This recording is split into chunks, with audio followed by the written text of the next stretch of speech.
श्री कृष्ण कहते हैं, क्रोध में इंसान भ्रमित हो जाता है और भ्रम से बुद्धि व्यग्र हो जाती है और अपने गलत फैसले के चलते उसका पतन शुरू हो जाता है। आज की कहानी क्रोध ना करें।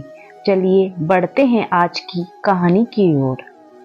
एक राजा की बहुत सुंदर लड़की थी।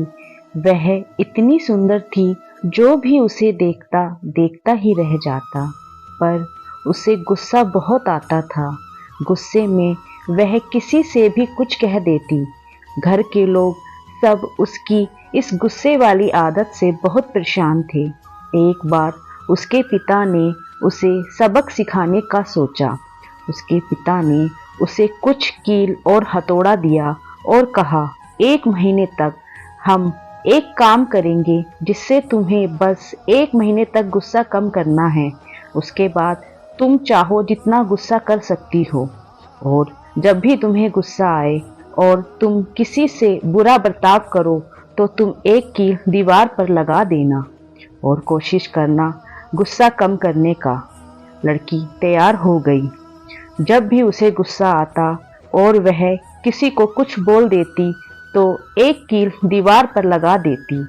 पहले दिन उसने दीवार में 30 कील लगा दी, पर धीरे धीरे दीवार में लगने वाली कील कम होने लगी। 15 ही दिन में उस लड़की ने सबसे बुरी तरह बोलना कम कर दिया।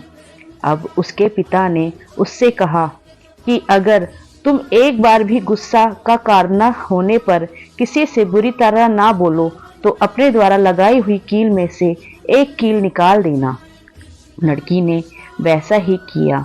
1 महीने के अंत तक दीवार से सब कील निकल गई। लड़की बहुत खुश हुई कि वो इस गेम में जीत गई, पर अपने पिताजी से कहने लगी, देखिए सब कील दीवार से निकल गई।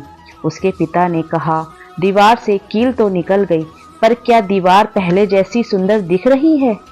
दीवार में जगह जगह निशान पड़ गए हैं। पिता ने अपनी बेटी को समझाया, उसी तरह जब तुम किसी पर गुस्सा करती हो तो तुम्हारे रिश्तों में भी खराब निशान छूट जाते हैं, और एक दिन यही निशान रिश्तों को भी खराब कर देते हैं। लड़की के बात समझ में आ गई और उसने उस दिन से गुस्सा करना बहुत कम कर दिया। इसलिए श्री कृष्ण जी भी कहते हैं, जो क्रोध करता है वो अपना सब कुछ खो देता है।